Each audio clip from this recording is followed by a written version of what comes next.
ناظرین، آپ نے دنیا میں بہت سے ایسے مذاہب کے بارے میں سنا ہوگا جو اللہ تعالیٰ کے احکامات کو چھوڑ کر اپنے ہی بنائے گئے عقائد و نظریات پر یقین رکھتے ہوئے اپنے الگ الگ مذہب اور فرقے بنا چکے ہیں۔ انہی میں سے ایک ہم بہائی مذہب کے بارے میں آج بات کریں گے، جس کے بارے میں شاید آپ نے پہلے کبھی نہ سنا ہوگا۔ تو چلتے ہیں ویڈیو کی طرف۔ اس تصویر میں نظر آنے والا شخص جس کا نام مرزا علی محمد شیرازی تھا، یہ شخص جنت و جہنم اور یوم آخرت پر یقین نہ رکھتا تھا۔ اس شخص کا دعویٰ تھا کہ ذات باری تعالیٰ اس کے وجود میں حلول کر گئی ہے، نعوذ باللہ۔ ساتھ ہی ساتھ امام مہدی ہونے کا دعوے دار بھی تھا۔ اسلام کے بہت سے احکامات کو رد کرتے ہوئے اس نے یہودیت اور نصرانیت سے مختلف عقائد اخذ کر کے اپنے نظریات میں شامل کر رکھے تھے۔ مرزا علی محمد شیرازی کا لقب باب تھا، اس لیے اس کے ماننے والوں کو بابی کہا جاتا تھا۔ شیعہ اور سنی دونوں مکاتب فکر کے علماء نے باب کی شدید مخالفت کرتے ہوئے اسے کافر قرار دیا۔ یہ شخص علماء کو منافق اور لالچی کہہ کر لوگوں کو ان کے خلاف کرنے لگا۔ اس کی شخصیت انتہائی جاذب نظر اور الفاظ محصور کن تھے۔ ان چیزوں کا ناجائز استعمال کرتے ہوئے اس نے اپنے ارد گرد عقیدت مندوں کی ایک جماعت اکٹھی کر لی تھی۔ یہ شخص اور اس کے باطل عقائد ایرانی حکومت کی نظروں میں آ گئے۔ بادشاہ ناصر الدین قاجار کے حکم سے تبریز شہر کے چوراہے پر اسے گولی مار کر ہلاک کر دیا گیا اور اس کی لاش شہر کے باہر پھینک دی گئی۔ مرزا علی محمد شیرازی عرف باب نے اپنے پیچھے 2 نائب چھوڑے تھے۔ ان میں سے ایک کا نام صبح ازل تھا اور دوسرے کا نام مرزا حسین النوری، جسے بعد میں بہاءاللہ کا خطاب دیا گیا تھا۔ باب کے مرنے کے بعد بابی جماعت کی قیادت صبح ازل کے حصے میں آئی، لیکن یہ ایک آرام طلب شخص تھا جسے بابی جماعت کے فروغ میں کوئی خاص دلچسپی نہ تھی۔ یہ ایران سے زیادہ بغداد میں وقت گزارا کرتا تھا، جہاں کئی بار اسے بابی مذہب چھوڑ دینے کے دعوے کرتے بھی سنا گیا۔ اسی دوران ایران کے شہر تبریز میں بابی کے دوسرے نائب حسین النوری عرف بہاءاللہ نے امام مہدی ہونے کا دعویٰ کیا۔ بہاءاللہ کے بقول اس کے پاس باب رضوان سے ایک فرشتہ اس وقت وحی لے کر آیا کہ جب وہ ایران کے جیل میں قید تھا۔ صبح ازل نے اس دعوے کی شدید مخالفت کی اور اپنی جماعت کو لے کر اس سے الگ ہو گیا، لیکن حسین النوری عرف بہاءاللہ کے پیروکار دن بدن بڑھتے رہے۔ یوں ایک الگ جماعت یعنی بہائی مذہب وجود میں آئی۔ اپنے استاد کے برعکس بہاءاللہ کا دعویٰ تھا کہ وہ جس مذہب کی دعوت دے رہا ہے وہ اسلام سے الگ ایک جداگانہ حیثیت رکھتا ہے، جبکہ اس کے استاد مرزا علی محمد باب کا دعویٰ تھا کہ وہ اپنے نظریات سے اسلام کی تجدید و احیاء کر رہا ہے اور وہ اسلام کے دائرے سے خارج نہیں، جبکہ بہاءاللہ نے اپنے باطل عقائد اور جھوٹے دعووں میں اپنے استاد باب کو بھی کہیں پیچھے چھوڑ دیا۔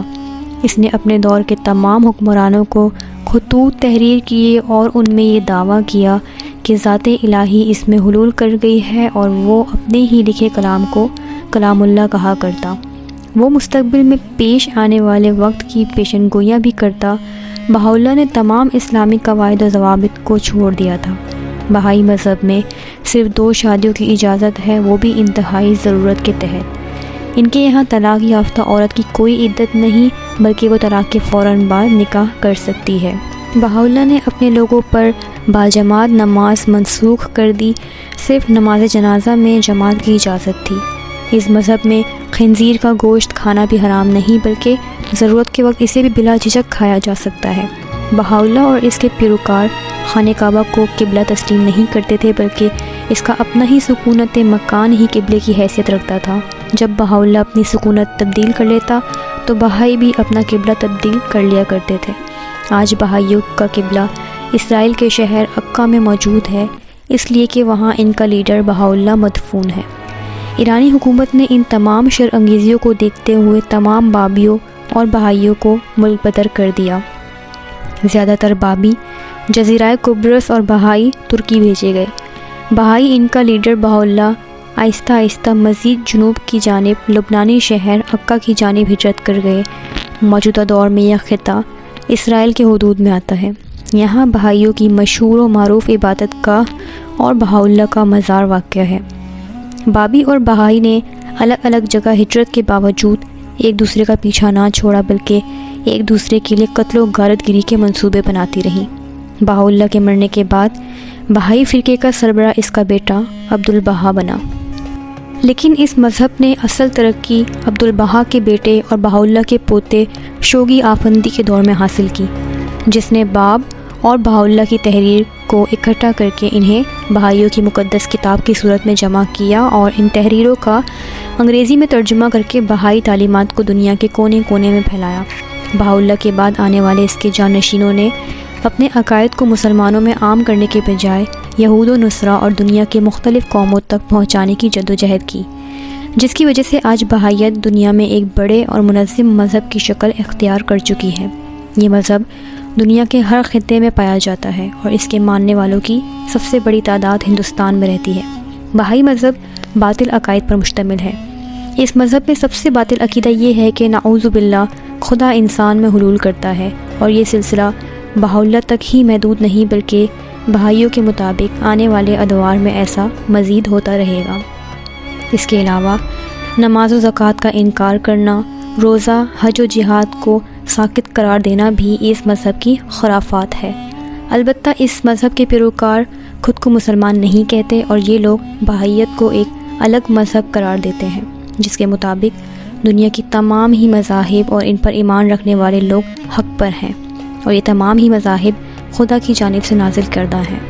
ناظرین، امید ہے کہ آپ کو آج کی ویڈیو پسند آئی ہوگی اور آپ کی معلومات میں اضافہ ہوا ہوگا۔ اگر کوئی بھی سوال آپ کے دماغ میں اس مذہب کے حوالے سے موجود ہے یا آپ اس مذہب کے حوالے سے کچھ بھی جانتے ہیں تو کمنٹ میں اپنی رائے کا اظہار ضرور کیجیے گا۔ ملتے ہیں نیکسٹ ویڈیو کے ساتھ، تب تک اپنا خیال رکھیے گا۔ اللہ حافظ۔